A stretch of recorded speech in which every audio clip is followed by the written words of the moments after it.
Casey Michel, thank you so much for joining us today. Thanks so much, Alan. Very happy to be here. So, Casey, as I told you a minute ago, I'm from Colombia, and uh, being that I come from a country that produces drugs and exports those drugs to the United States, I have always been hearing these cowboy stories of drug dealers and the counterpart, which is the money laundering part. Yeah. How does the drug dealers launder all these millions of dollars?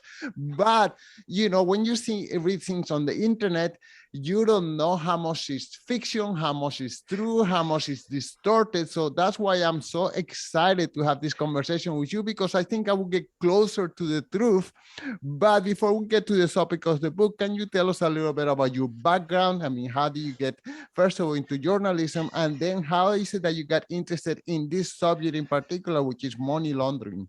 Yeah, Alan, thank you so much. It's such an honor to be with you today. And you're exactly right that these networks of money launderers, all these individuals, all these groups, these organizations that are profiting from things like drug trafficking or arms trafficking or human trafficking, so much of this requires not just the actual networks on the ground, the actual contraband, the actual drugs or the products, but the ability to then launder that money, transform that money from dirty money to clean money. That is really what money laundering is at the very core. It's the simple transformation of dirty or illicit or suspect wealth gained from things like drug trafficking or arms trafficking or human trafficking, and transform that into clean, legitimate assets, money that can't be traced to its initial illicit source. Things like property, things like investments, things like, in certain cases, artwork or high-end memorabilia collection that can never be tracked back to its initial source. So when we're talking about money laundering today, that's really what I'm talking about. But Alan, me personally, as listeners may be able to tell, I am an American. My thick American accent is coming through today. I have been working as a journalist in the United States for almost a decade now, and I've been covering international money laundering networks for years and years. Some of that is drug trafficking, some of that is arms trafficking, much of that is also related to dictatorships, authoritarian governments, kleptocratic governments. Again, these are figures and regimes and dictators that are dedicated not to democracy, not to reform, but only to profiting from their position, controlling the levers of state power, controlling access to the state budget so they can profit, their families can profit, their friends can profit, and entire countries, entire populations end up so much worse because of these regimes. This is a topic I have been working on and covering and writing on for outlets in the US for years and years. And one thing became very clear a few years ago, and that's why this book exists. It's that money laundering, and as we write about kleptocracy, which is really international money laundering from these figures in power, and as well as from these cartel networks and human trafficking networks, it doesn't exist in just one country. These money laundering networks are not just in one country or one area or one jurisdiction. They are international. They are transnational. And so often, what I have seen, other researchers have seen, other investigators have seen, is that it's not these traditional offshore finance or financial secrecy havens that we may think of, Switzerland or Panama or the Cayman Islands. Now, the biggest offshore haven, the biggest source of money laundering tools and services is the United States of America. And we can talk a little bit about why that is, but that's really what my book is arguing. That's what my book is revealing. It's that when you have any dirty money, the best place you can come to is not Switzerland or Panama or some of these older offshore havens. It's now the United States of America. Well, I do have a million questions about it and about how the financial system works in order to enable these money laundering schemes. But I'm going to share with you how Colombia's money launderers work. I mean, one scheme that I know of, I'm sure there are many, but as far as I know, whenever they sell the drugs in the United States, they don't repatriate that cash money. They buy computer equipment, cell phones, electronics. Now they buy, I don't know, $1 million in iPhones, for example. from a legitimate company, they export those iPhones to Colombia, and then they sell it in regular stores, and that cash money that comes in, clean money from regular Joe Blows that buy an iPhone in the streets. And of course, since they don't have to make a profit on that, they can sell it a little bit below value, so they get the whole market. And oh, I'm gonna buy an iPhone from Joe Vasquez because he's a money launderer, and I can get those iPhones for less money. Yeah, no, you're exactly right, Alan. And I don't write about Colombia in particular in the book because what I'm writing about are these international networks that take place all around the world. The example from Colombia is so fascinating because, again, obviously, so much of it is focused on the drug trade and drug trafficking. And when you go back 30, 40 years ago, to the era of Pablo Escobar and Cali Cartel, et cetera, so much of modern money laundering right now, it follows the same dynamics. It follows the same patterns that we saw, especially in 1980s, 1990s, Colombian drug trafficking or Panamanian drug trafficking, or obviously now Venezuelan drug trafficking, et cetera, et cetera. It's the same networks. It's the same dynamics. What you just mentioned a moment ago, Alan, was this system where they set up these illegitimate companies, these fake companies. What I write about in the book are shell companies, which are also these really fake companies. They exist only on paper. You don't know who controls them. You don't know what product they sell. And very often, they're not meant for a profit. And what you just said is one way you can do that is use this shell company to hide ownership, to hide where that money is actually coming from, and to create this import-export scheme where you have iPhones or computers or any technology. It doesn't have to be technology. It can be arms trafficking. It can be human trafficking. It can be any product whatsoever to hide where that money is coming from, where it's going, who controls it.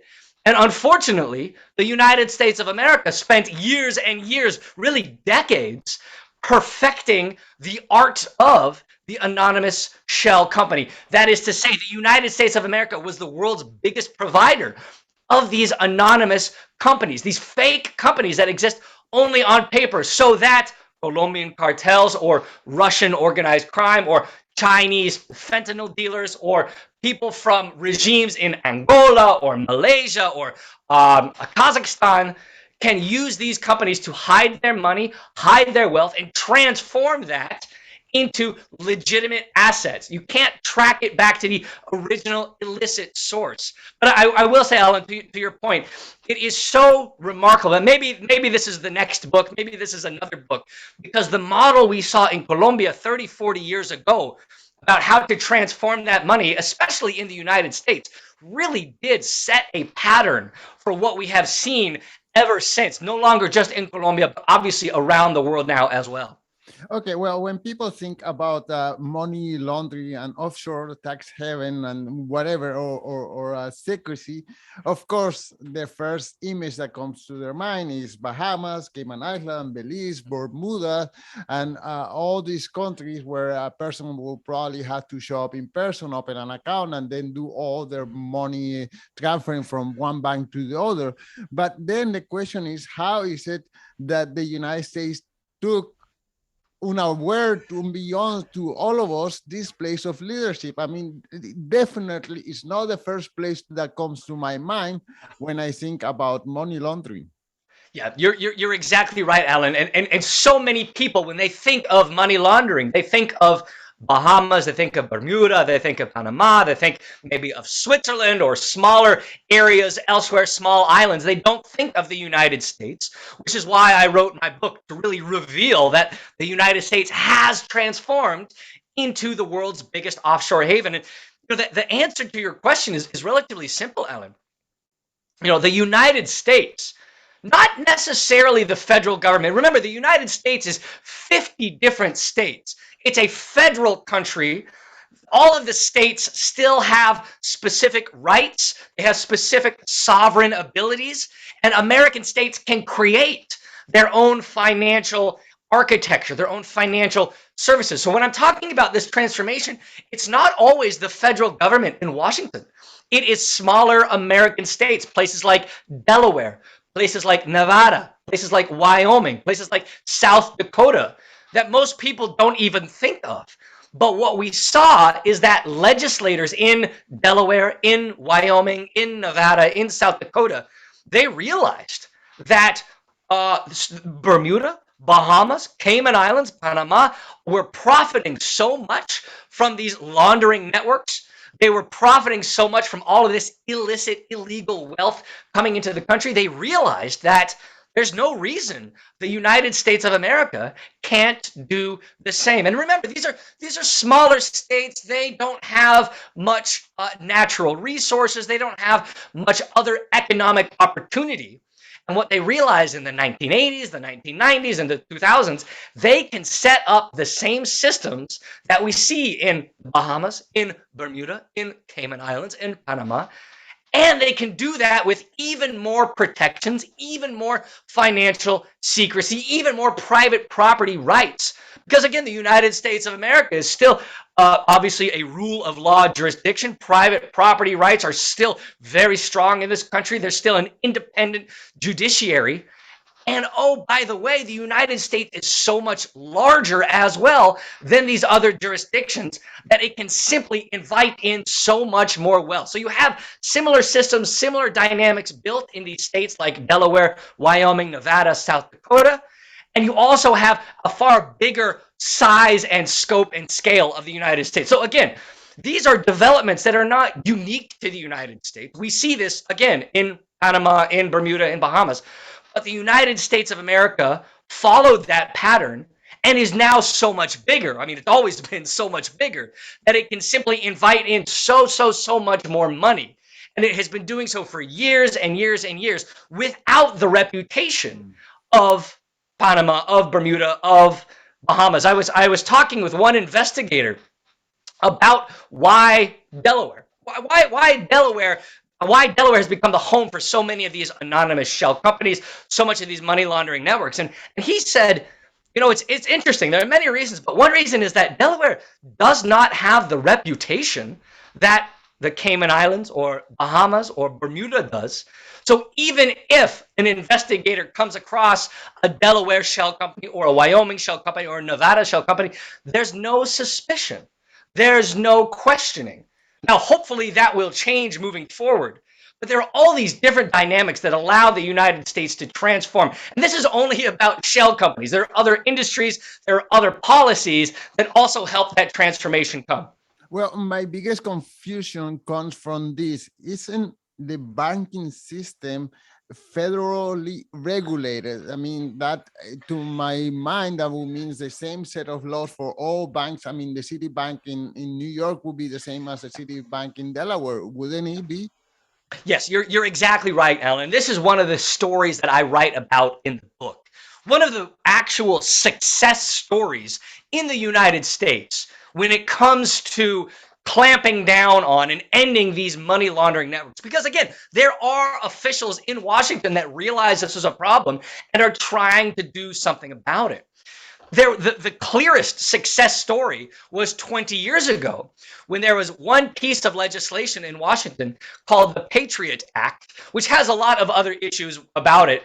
But the clearest success from that was that finally, in 2001, 2002, finally, the United States government required American banks to know who they were working with. It required American banks to no longer use the proceeds of foreign corruption, no longer work with narco traffickers, no longer work with arms traffickers, no longer work with anyone with dirty money. It set up a regulatory oversight regime. It required transparency for American banks to know who they were working with. And on paper, it's a very clear success story. It absolutely is. But there are two problems with it. One, the first issue is simply resourcing. So American banks, if they have a suspicion about a customer, they file what is called a suspicious activity report with the federal government. They alert the federal government that maybe this client is a narco trafficker, is an arms trafficker, is a dictator's son, so on and so forth. They file that paperwork with the federal government. But that doesn't mean they have to stop working with that client. They can continue working with that client. All they have to do is file the paperwork with the federal government. And unfortunately, over the last 20 years, the regulators in Washington have had so little resourcing, not nearly enough funding, not nearly enough people to actually monitor all of these filings that come in. So the paperwork keeps building and building and building, and there aren't enough people to actually look through. That's one issue. The other issue is that even though 20 years ago the American banking sector was, at least on paper, cleaned up, that piece of legislation called the Patriot Act, which targeted American banks, it also targeted other American industries that were taking part in these money laundering networks. It targeted American real estate. It targeted things like American private equity and hedge funds, these big private investment funds. It targeted other areas of American industry that were profiting, that we know now and we knew then were profiting from money laundering networks.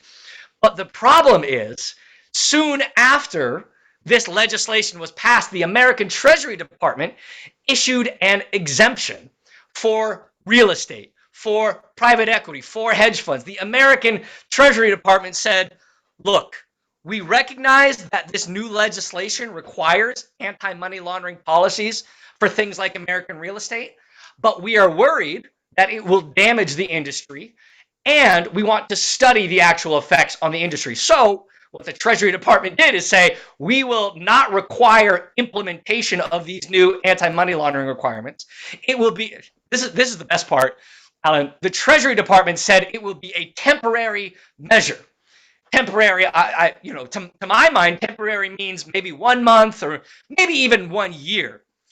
The Treasury Department said American real estate, American private equity, all these other industries, temporary exemption to study the issue. Now, Alan, it's been 20 years of this temporary exemption. I don't think that is what temporary means. It has been 20 years, and what we have seen since is even though the banking sector, again, is this relative success story, American real estate, American private equity, American hedge funds, the American art market, the American auction house market, the American luxury goods market, all of them have exploded into industries built on money laundering, profiting from money laundering, allowing money laundering, because again, these industries have no requirement whatsoever to check the source of income. They have no requirement whatsoever to identify who they're working with. So if you're a narco trafficker, arms trafficker, human trafficker, you can go to an American bank and you might be okay or you might be caught, or you can just pay cash for American property in American auction houses, investing all of that cash in American private equity as much as you want with no questions asked whatsoever. And again, these industries have exploded in size on the one hand, but also as sources for all of this money laundering. Okay, well, I'm going to create a hypothetical scenario that may be closer to the truth. Who knows? But imagine that I am a Mexican living in Tijuana. I know that if I can go to Texas, I can buy as many guns as I want to, no questions asked. Here is your 50 R-15, whatever hunting rifle that you want.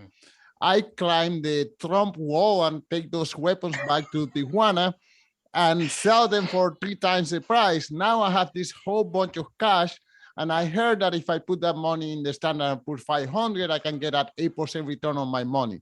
So now that I'm stuck there, what can I do with, I don't know, my $1 million that I want to now invest in the Standard & Poor's 500?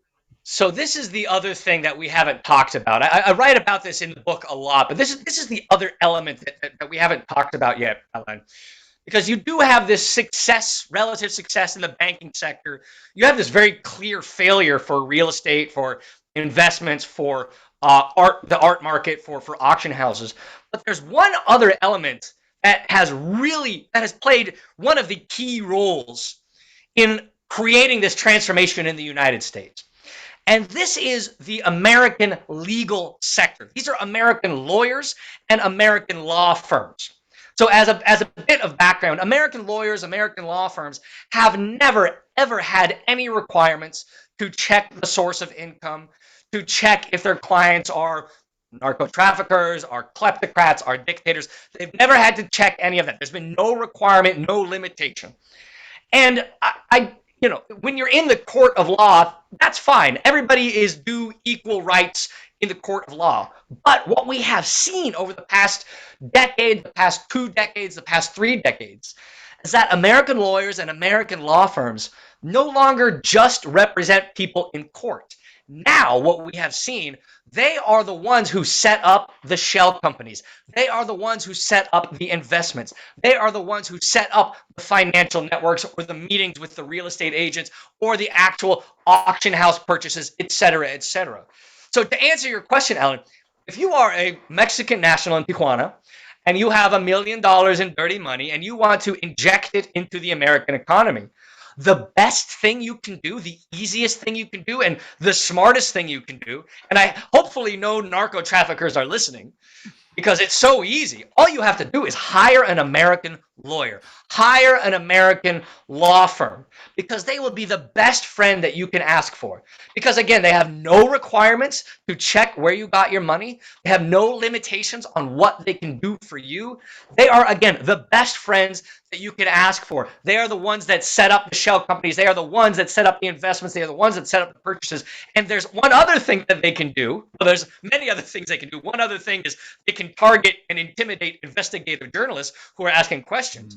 But there's another specific element. I know we just talked about the success of the banking sector, but lawyers have their own bank accounts. Law firms have their own bank accounts. And what we have seen is they are perfectly happy to take that dirty money from their client, put it in their own bank account. The bank doesn't have to ask any questions about that money. They know the lawyer is controlling it, but they don't have to ask questions about that specific part of the lawyer account. And all of a sudden, that money is now in the banking sector. All it has to do is move out to whatever they needed to do. So this is what I'm talking about. It is so easy for this to happen. And so it's no surprise that we have seen this dynamic, this phenomenon explode in the last decade or two.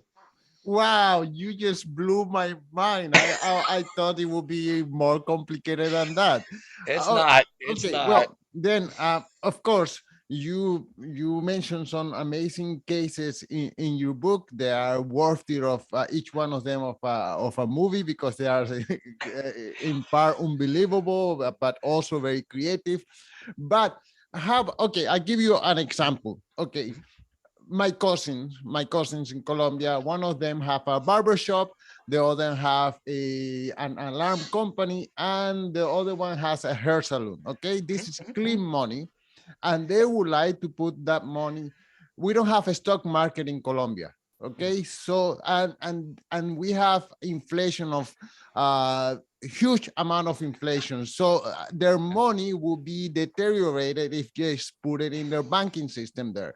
And we don't have a stock market in Colombia. So, and this is clean money, but they needed to put it to work somewhere. So, I mean, I'll be advising them to bring it to the United States.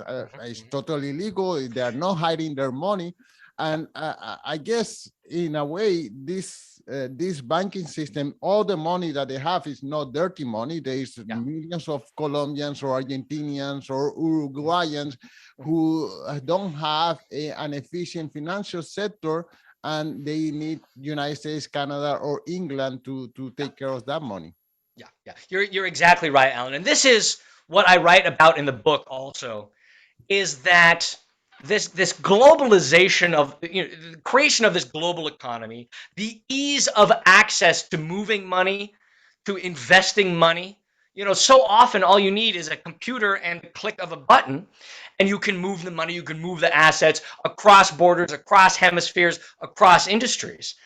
But the problem, among all of the other issues, the problem is that the dirty money, and as you were just talking about, the clean money, they follow the exact same pathways. They follow the exact same dynamics, and they end up being mixed together with one another. So this is really, again, there are so many issues, but at the end of the day, the biggest issue is that it is so difficult to disentangle, to identify dirty money versus clean money, because they follow the exact same pathways. They follow the exact same dynamic. So again, Alan, to your question, yes, your cousin and your friends, they can invest their own funds in the American stock market or American investments, or they can do the same thing the narco traffickers do. They can hire an American lawyer. They can have the American lawyers set up the shell companies. They can have the American lawyers set up other investments. Again, it's the exact same phenomenon, the exact same dynamic, because the lawyers in the U.S. have no requirement to check who they are working with. Anybody and everybody, you, me, my parents, my wife, your family, we can all use these same systems. And so it's no surprise that the global criminals, organized criminals, again, I keep saying narco traffickers, armed traffickers, human traffickers, everyone is using these same financial pathways, these same financial flows. And again, in the United States, so many industries are profiting. The lawyers are profiting, the real estate industry is profiting, private equity, hedge funds, the art market, they're all profiting. So they have no incentive to stop any of this. It's not until journalists, conversation makers like yourself, policymakers in Washington and elsewhere finally begin realizing what a problem this is and implementing policies. Until that happens, these systems will just continue and will continue to grow. Okay, well, my last question is, where does the United States get the moral standing to wag their fingers to other little countries and say, oh, you guys are money launderers, you shouldn't be doing that, and we have to break your secrecy laws, when at the same time they are the biggest money launderers in the whole planet? Yeah, I mean, Alan, that's such a great question. The short answer is there is no moral standing whatsoever. The United States, yes, it has been a leader in certain anti-corruption policies. It was the first country to criminalize bribing foreign officials. It was the first country to specifically identify money laundering as a crime. It was the first country to create a specific Department of Justice task force to go after illicit wealth in the United States. There are elements and legacies of leadership, but at the end of the day, there is no claim for moral standing whatsoever. So that's the short answer. The slightly longer answer is that finally, only in the last year, finally, the United States government, the federal government, not the state government, but the federal government is finally realizing just what transformation has taken place in the United States. Just last month, the United States Secretary of Treasury finally said for the first time that the United States is probably the best place in the world to hide illicit money, to transform dirty money into clean money. It's only in the last month that the American government is finally realizing this transformation has taken place. And I do know in conversations that the current administration, the Biden administration, is actually finally becoming aware of this phenomenon and realizing there is no moral standing, realizing that the United States needs to have far, far more humility when it is speaking with foreign partners, when it is speaking with counterparts in places like Colombia or in places like, you name it, elsewhere. Only recently is that really beginning to transform. Now, it's early, that can change. Who knows what will happen if Donald Trump is president again in a few years? It's a very interesting and dynamic time in the United States, but hopefully that realization continues, because the United States government has to be more humble, has to have more humility with foreign partners if there is ever going to be success cleaning up not only the United States itself, but these international networks that have been building and building and building for years and years. So I am optimistic about where things are going, but again, it's a situation that could change if Trump is president. It's a situation we have to continue watching moving forward. Okay, see, I had to tell you, your book should be made into a documentary, because it's so full of interesting stories and things that are controlled. Who blows my mind, in the cases that you are revealing. I wonder if you could tell us one more time the title of the book and where can the listeners follow the work that you're doing. Absolutely, Alan. The title of the book is American Kleptocracy, How the U.S. Created the World's Greatest Money Laundering Scheme in History. You can see that I'm reading it right next to me.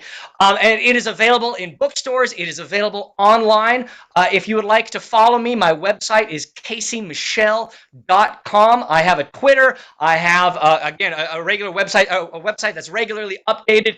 And, the good news about international money laundering is that it's not going away anytime anytime soon. It will be with us for years and years to come. Maybe that's not good news, all things considered, but certainly for those of us working in this world, it is going to stay with us and become only more relevant in years to come. So, Alan, muchísimas gracias para todos. This has been absolutely wonderful, and I just want to thank you again for giving me the time to talk about some of these topics. Well, thank you so much, Casey.